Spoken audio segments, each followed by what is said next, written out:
অনেক অনেক বছর আগে বিশাল সমুদ্রের ওপারে ছিল এক রহস্যময় নতুন পৃথিবী।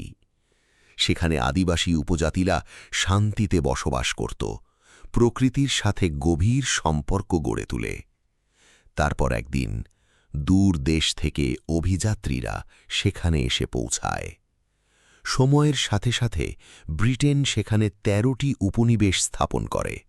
ধীরে ধীরে উপনিবেশগুলোর ওপর ভারী কর চাপানো শুরু হয়। রাতের অন্ধকারে স্বাধীনতার ফিসফিসানি ছড়িয়ে পড়তে থাকে।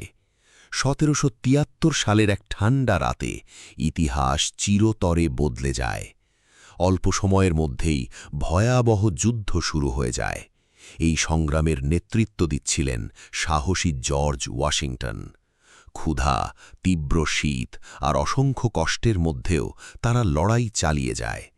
১৭৭৬ সালে স্বাধীনতা ঘোষণা করা হয়। আকাশে নাটকীয়ভাবে উড়ছে আমেরিকার পতাকা, আনন্দে উল্লাস করছে উপনিবেশবাসী। নতুন জাতির ওপর উদিত হচ্ছে সূর্য, এক মহাকাব্যিক সিনেম্যাটিক দৃশ্য।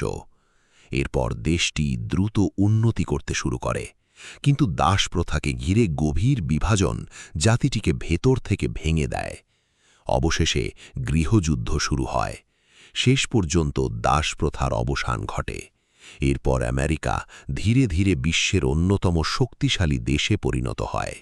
দুটি বিশ্বযুদ্ধের ভয়াবহতা পার করে আমেরিকা আরও শক্তিশালী হয়ে উঠে দাঁড়ায়।